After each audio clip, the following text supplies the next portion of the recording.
ஆரம்பிச்சு ஒரு வழியா ஃபைனலுக்கே வந்துட்டோம். ஒரு பிரில்லியண்டான ஒரு டோர்னமெண்ட்டு, இவ்வளோ ஒரு எக்ஸைட்டிங்கான ஒரு ஸ்டேஜுக்கு கொண்டாந்து நிப்பாட்டி நாக் அவுட் ஸ்டேஜஸ்லாம் முடிஞ்சு பெரிய தலைங்கள்லாம் வெளியே போய் டல்லாக ஆடின ஒரு டீமை அப்படியே நேக்கா ஃபைனல் வந்துட்டானுங்கப்பா. இட்ஸ் கமிங் ஹோமா இல்லையா, இங்கிலீஷ் ஆர் ஸ்பானிஷ் பார்க்கலாம் வந்து.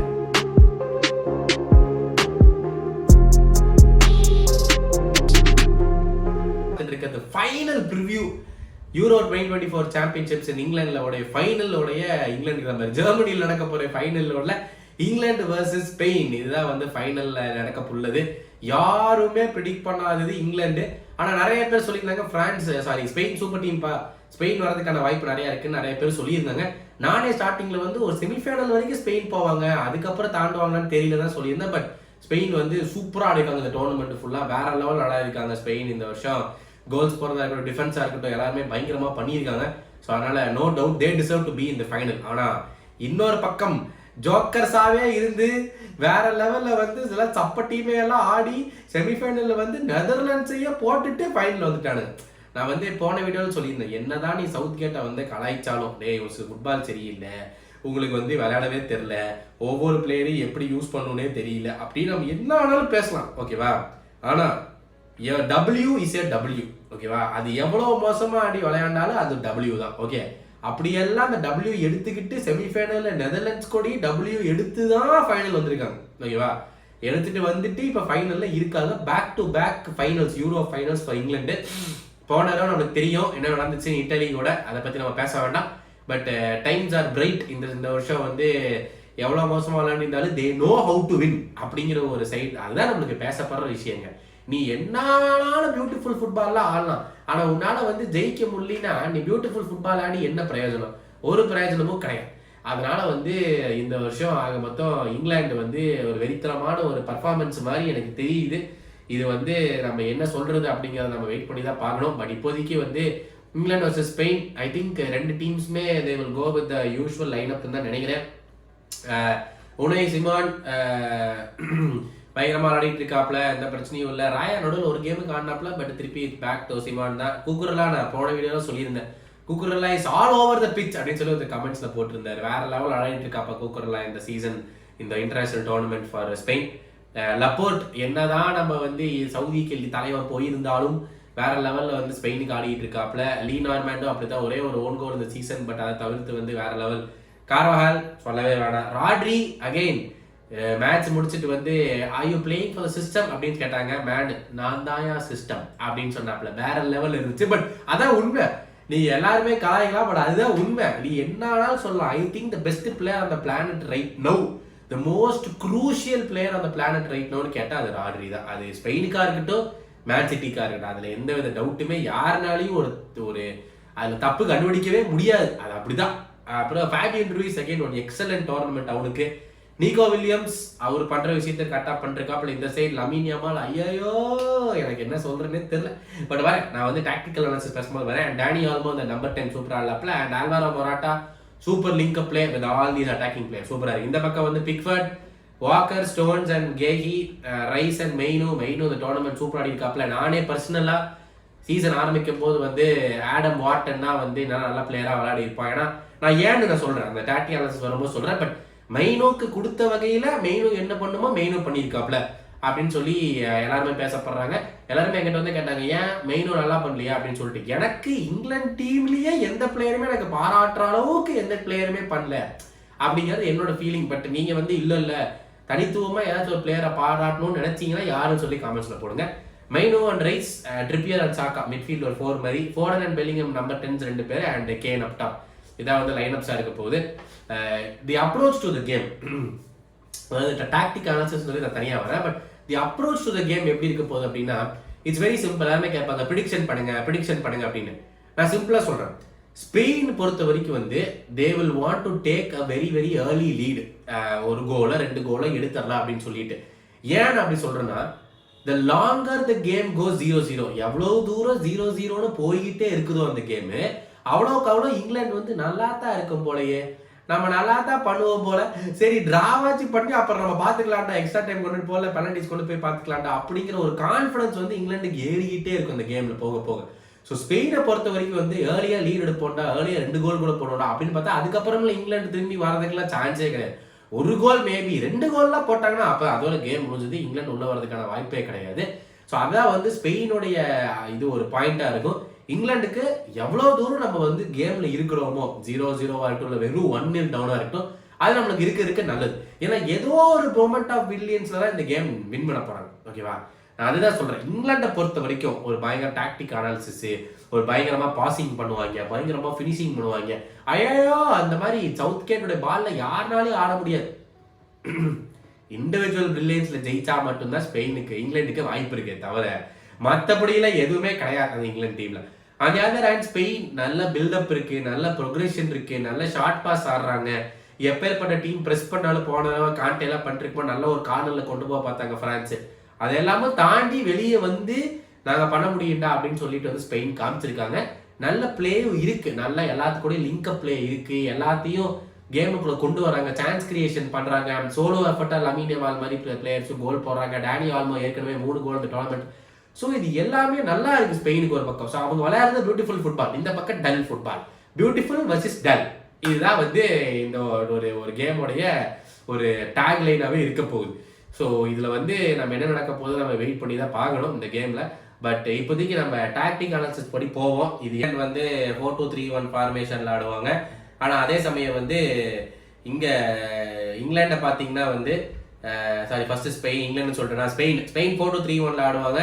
இங்கிலாண்டை பார்த்தீங்கன்னா வந்து 3-4-2-1 அப்படிங்கிற மாதிரி ஃபார்மேஷன். மிட்ஃபீல்டு இந்த 4 பேரும் ஒன்றா இருக்கிற மாதிரி தான் எனக்கு தெரியும். இதில் வந்து பார்த்தீங்கன்னா ஸோ இந்த ஒரு செட்டப்பில் தான் 4 பேர் இருப்பாங்க. இது ஒரு தனியாக ஒரு மிட்ஃபீல்டு, இது அட்டாக்கிங் 3 பேர் இருக்கிற மாதிரி தான் இங்கிலாந்து ஆடுறாங்க. ஸோ இதில் வந்து எடுத்து பார்த்தோம்னா இந்த கேம் பிளே எப்படி இந்த 3க்குமே இதாகும் அப்படின்னு நம்ம வெயிட் பண்ணி பார்த்தோம்னா மோஸ்ட்டாக இந்த ஒரு என்ன சொல்கிறது, இந்த ஒரு செட்டப்பில் வந்து மோஸ்ட் ஆஃப் த டைம் வந்து ஸ்பெயினுக்கு தான் பால் இருக்க போகுது. நம்ம இங்கிலாந்து வந்து கவுண்டர் அட்டாக்ல தான் ஆட போகிறாங்க. ஸோ கவுண்டர் அட்டாக் ஆடும்போது மோஸ்ட்டாக இது என்ன ஆகும்னா சாக்கா வந்து ஒரு சப்போர்ட் ஃபார் வாக்கர், ட்ரிப்பியர் வந்து சப்போர்ட் ஃபார் கேஇ, கொஞ்சம் ஒரு பேக் 5 மாதிரி கிட்டத்தட்ட ஆயிரும் இந்த சைனில் பார்த்தோம்னா. ரைஸ் வந்து இந்த ஹாஃப் ஸ்பேஸ், மெயினும் வந்து இந்த ஹாஃப் ஸ்பேஸ்லையும், ஃபோர்டன் அண்ட் பெல்லிங்ஹாம் கொஞ்சம் டிராப் இன் பண்ணி பார்த்தா கேன் வந்து இந்த நடுவில் இதில் தான் விளாட போகிறாங்க. நீகோ வில்லியம்ஸ் இந்த பக்கம், ஆல்வாரோ மொராட்டா இங்கே எங்கேயாச்சு, டேனி ஆல்மோ வந்து இந்த ஒரு ஹாஃப் ஸ்பேஸில், ஃபேபியன் ரூயிஸும் ராட்ரியும் வந்து இங்கே ஆட போகிறாங்க, லமீன் யமால் வந்து இங்கே. ஸோ அதாவது இந்த ஒரு கேம் பிளே எப்படி இருக்க போகுதுன்னு பார்த்தீங்கன்னா எல்லாத்தையுமே தூக்கி கொண்டு போய் அந்த ஒரு இதில் வச்சுருப்பாங்க, அந்த ஒரு சைட் ஆஃப் த பிட்சில் தான் கொண்டு போய் வச்சிருக்க போகிறாங்க ஸ்பெயின். ஏன் நான் சொல்கிறேன், ஏன்னா இந்த ஒரு சிஸ்டம் வந்து போன கேம்லேயே ஒர்க் அவுட் ஆச்சு. ஸோ என்ன ஆகும்னா எல்லாத்தையுமே இந்த பக்கம் ஷிஃப்ட் பண்ணிட்டு இந்த இடத்துல பார்த்தீங்கன்னா ஒரு ஃபுல் ஓவர்லோடு கிரியேட் பண்ண மாதிரி ஆச்சா இந்த இடத்துல ஃபுல்லாகவே. ஸோ இப்படி இருக்கும்போது இந்த பால் வச்சுப்போம். இந்த பாலை வந்து மோஸ்ட்டாக வந்து இந்த ஏரியாவில் தான் இருக்கும். இந்த ஏரியாவில் இருக்கும்போது பார்த்தீங்கன்னா என்ன வந்துட்டு நான் சொல்கிறேன், இந்த மறுபடியும் இங்கே ஒரு பால் இருக்குன்னு வச்சுக்கோங்களேன். இந்த ஏரியாவில் தான் மோஸ்ட்டாக பால் இருக்குன்னா இது வந்து இந்த இடத்துலேயே கொஞ்சம் சர்க்குலேட் ஆகிட்டே இருக்கும்போது இந்த சைடு ஒன்று இருக்கு பாருங்க, இதான் தனித்தனியாக போகிறத காட்டுறேன். இந்த சைடு இருக்கிற இந்த ஒரு ஏரியா, இந்த ஏரியாவை தான் எக்ஸ்ப்ளாய்ட் பண்ணுறதா ஸ்பெயினுடைய ஒரு கேம் பிளானாக இருக்கும். எதுக்கு சொல்கிறேன்னா எல்லாருமே இங்கே இருக்கிறாங்க கரெக்டாக, அந்த பால் முதற்கொண்டு இங்கே இருக்குது, எல்லாத்தையுமே இன்டர்சேஞ்ச் பண்ணிருக்காங்க, எந்த ஸ்பேஸ் விடக்கூடாது. இங்கிருந்து நீகோ வில்லியம்ஸ் டைரெக்டாக இப்படி ஒரு பால் இங்கே போட்டான்னு வச்சுக்கோங்களேன், இங்கே வந்து ஒரு 1-on-1 சிச்சுவேஷன் கிரியேட் ஆகுது. ஏன்னா எல்லாருமே மெதுவாக இங்கெல்லாம் மூவ் பண்ணிட்டு வரணும், இங்கெல்லாம் மூவ் பண்ணிட்டு வரதுக்குள்ளார பிரச்சனையாக இருங்கிறதுக்காக இங்கே ஒரு 1-on-1 கிரியேட் ஆகும். ஏற்கனவே நம்மளுக்கு தெரியும் இவர் வந்து Trippier is not a traditional left back. So அவன் ரைட் பேக் ஆட வேண்டியது, பட் லெஃப்ட் பேக் ப்ராப்பராக இல்லாதனால வந்து ட்ரிப்பியர் லெஃப்ட் பேக் ஆடிட்டு இருக்கா இங்கிலாந்துக்கு. ஸோ அந்த 1-on-1ஸ்ல வந்து என்ன ஆகுனா ட்ரிப்பியர் வந்து அப்படியே இந்த சைட் கொண்டு போக ட்ரை பண்ணுவான் யமால், பால் எடுத்துட்டு இப்படி போறக்க ட்ரை பண்ணாலும் கூட மோஸ்டா வந்து பால் எடுத்துட்டு யமால் வந்து இப்படி ஒரு கிக்கு வந்து இந்த மாதிரி ஒரு இது பண்ணலாங்கிறதா அவரோட இதுவா இருக்கும்.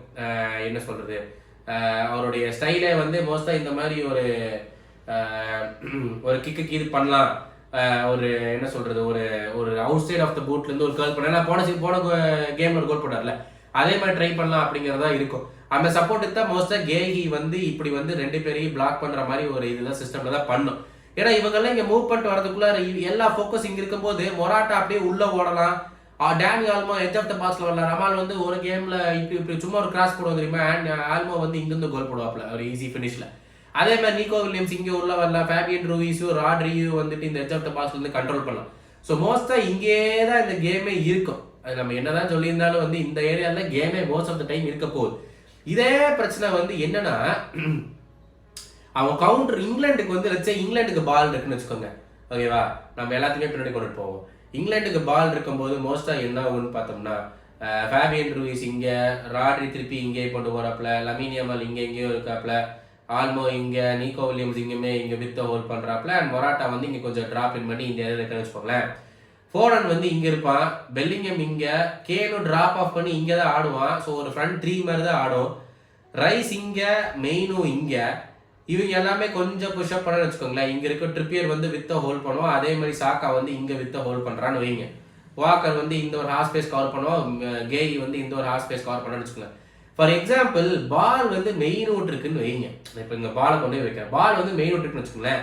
மெயின் சப்போஸ் இங்க இருக்கான்னா, மெயினோட ரோல்ல ட்ரெடிஷ்னல் ஃபுட்பாலரோட ரோல் என்னன்னா, இந்த பாலை வந்து ஒரு த்ரூ பாலா இப்படி ஃபோர்டன் கொடுக்கறதா இருக்கட்டும், இல்ல த்ரூ பாலா இப்படி கேனு கொடுக்கறது, இந்த பெல்லிங்கம் கொடுக்கறதா இருக்கட்டும். எதுக்குன்னா, இங்க ரெண்டு பேரும் இந்த ஹாஃப் ஸ்பேஸ்ல வந்துட்டான்னு வச்சுக்கோங்களேன், கேன் இந்த மாதிரி உள்ள ஓட முடியும். இதான் வந்து ட்ரெடிஷ்னல் ஃபுட்பால்ல வந்து ஒரு இந்த ஒரு ஃபங்க்ஷனல் 6,8ன்னு சொல்லுவாங்க. பாலை வந்து கேமை ரன் பண்ணக்கூடிய ஒரு 6ஓ ஒரு 8ஓ. ஆனால் ரைஸ் வந்து ட்ரெடிஷ்னல் 6 மாதிரி ஆடிட்டு இருக்கான். ஸோ ஃபங்க்ஷனல் 6 ஆடுறதுக்கு வந்து மெயினும் என்ன பண்ணிடுறான்னா, மெயினும் பாஸ் பண்றது, இந்த ரெண்டு பேர்த்துக்கு பாஸ் பண்றதை விட மெயினும் வந்து இந்த இடத்துல போய் இருந்துடுறான், இல்லை இந்த இடத்துல போய் இருந்துடுறான். இப்போ ஃபோர்டன் வந்து இந்த சைடு ஆடுறாப்ல, பெல்லிங்கம் வந்து இங்க எங்கேயும் ஆடுறான். ஃபோர்டன் மோஸ்டா இந்த விங் தான் ஆடிட்டு இருக்கான். ஸோ மெயினும் வந்து இங்கே போயிட்டானா ஃபோர்டனுக்கு என்ன பண்றதுன்னு தெரிய மாட்டேங்குது. ஃபோர்டன் இங்கே போயிடுறான். சாக்கா ஆட் பண்ணா இங்கே வந்தானா, சாக்கா ஐயோ ஃபோர்டன் இங்கே இருக்காண்டா, நம்ம ரெண்டு பேரும் இங்க இருந்து என்ன பண்ணு சொல்லிட்டு சாக்கா இங்க இருந்து கிளம்பி இங்க எங்கேயோ வரான். அது சாக்காவோட ஃபுட்டுக்கு அது ஒர்க்கே ஆகாது. ஸோ இதுதான் வந்து பெரிய பிரச்சனை. மெயினூர் வந்து அந்த பாக்ஸுக்குள்ள ரன்ஸ் பண்ற காரணத்தினால வந்துட்டு இவங்களுடைய பொசிஷன்ஸ் எல்லாமே மாற்ற வேண்டியதா இருக்கு இந்த இதுல. இதனாலதான் நான் வந்து வாட்டன் நான் சொல்லியிருந்தேன். ஏன்னா அந்த வாட்டன் வந்து விண்டர் டிரான்ஸ்ஃபர் அப்புறம் கிறிஸ்டல் பேலஸ்ல வந்ததுல இருந்து பார்த்தோம்னாலே ஒரு பயங்கரமான மூவ்மெண்ட் இருக்குது, ஒரு பயங்கரமான கேம் பிளே இருக்கு, நல்லா இந்த மாதிரி பாசஸ் த்ரூ த பாஸ் போடுறதுக்குலாம் நல்லா பண்ணிட்டு இருக்கா வாட்டன். பட் மெயினோட கேம் பிளேவே மெயினும் வந்து நல்லா பால் கேரி பண்ணிட்டு உள்ள போவான், எந்த பிரச்சனையும் இல்லாம நல்லா பால் ட்ரிபிள் பண்ணிட்டு எஜ்ஜாத் பெனல்டி பாஸ் வரைக்கும் போயிடலாம். அங்க போனதுக்கு அப்புறம் இந்த 3 பேர் இருக்கானுங்கல்ல, இந்த 3 பேர் ஆங் வித் பெல்லிங்கம், இந்த 4 பேருக்கு வந்து அவங்களுக்குள்ள கன்ஃபியூஸ் ஆயிருக்காங்க, எங்கடா அவன் பொசிஷன் பண்ணக்கூடாது அப்படின்னு சொல்லிட்டு. ஸோ அதனாலதான் மெயினும் பிரச்சனையா இருக்கே தவிர, அதனாலதான் நான் வாட்டன் பண்ணலாம் மெயினும் வேணாம்னு சொல்ல. பட் மெயினும் பண்ணக்கூடிய ரோல்ல மெயினும் நல்லா பண்றான், அதுல எந்த வித சந்தேகமே இல்லை. பட் இது எப்படி ஒர்க் அவுட் ஆக போகுதுன்னு தெரியல. இதான் வந்து இங்கிலாண்டோட அட்டாக்கிங் பிளேயா இருக்கும், அதான் வந்து ஸ்பெயினோட அட்டாக்கிங் பிளேவா இருக்கும். ரெண்டு பேருமே வந்து they shouldn't get caught out in transitions. எங்கன்னா இப்படி பால் வச்சுக்கிறாங்க, ஓகேவா, ரைஸ் இங்க இருக்கான், ஸ்டோன்ஸ் இங்க வந்துருவான், கேகி இங்க வந்துருவான், வாக்கர் இங்க வந்துருவான். நீக்கோ வில்லியம்ஸுக்கும் சரி, லமீன் யமாலுக்கும் சரி, ஒருவேளை இங்க ஓகேவா ரைஸ் பால் இங்க வச்சிருக்காப்ல, ஓகே, ராட்ரி வந்து இங்க பாலை வின் பண்ணான்னு வச்சுக்கோங்களேன், ஏற்கனவே இவனுக்கு எல்லாமே இங்கே சுத்திட்டு இருப்பானுங்க. ஆல்மோ ரூயிஸ் இங்க இருப்பான், ஆல்மோ வந்து இங்க இருப்பாங்க பாருங்க, இங்க ஏற்கனவே ஒரு ஓவர்லோட் கிரியேட் ஆயிடுச்சா, 3v1 சாக்கா இங்க இருப்பான். ஒருவேளை ரைஸ் பால் இங்க லோடு விட்டுட்டு ஆல்மோ போயிடுச்சுன்னா மொராட்டா போய் ஸ்டோன்ஸ் கூட ஓடுவான். நிக்கோ வில்லியம்ஸுக்கும் வாக்கருக்கும் வந்து ஒரு 1-on-1 கிரியேட் ஆயிடும் இந்த இடத்துல. ஸோ வாக்கர் சர் பின்னாடி ஓடும்போது நிக்கோ வில்லியம்ஸ் வந்து பாலை எடுத்துட்டு இங்க வரைக்கும் வந்துருவான். நிக்கோ வில்லியம்ஸ் இங்க வரைக்கும் வந்ததுக்கு அப்புறம் ஏற்கனவே மொராட்டா வந்து 1-on-1 ஸ்டோன்ஸ் கூட இருப்பான். கேகி பின்னாடி வந்து லமீன் யமால் 1-on-1 இங்க ஓடு இருப்பான். ஸோ இது வந்து 3-on-3 மாதிரி ஆயிடும். இந்த இடத்துல வந்து நீக்கோ வில்லியம்ஸ் வந்து வாக்கர் பீட் பண்ணக்கூடிய சான்சஸ் இருக்கு ஈஸியா, ஏன்னா நீக்கோ வில்லியம்ஸ் நல்லா ட்ரிபிள் பண்றான். ஸோ இந்த மாதிரி டிரான்சிஷன்ஸ்ல மாட்டிக்கூடாது இங்கிலாந்து, இதை பொறுத்த வரைக்கும் இட்ல ஆப்வியஸ்லி லீட். ஸோ அதனால டாக்டிக் அனாலிசிஸ் படி நம்ம பார்த்தோம்னா இந்த ஒரு கேம் பிளே வந்து இது எப்படி ஒர்க் அவுட் ஆகும்னு தெளிவா ரெண்டு டீமுக்குமே தெரியுது. ரெண்டு பேருமே டிரான்சிஷன்ல மாட்டிக்காம ஆனாலே போதும். ஆனா இது என்ன நடக்க போகுதுன்னு எனக்கு தெரியல.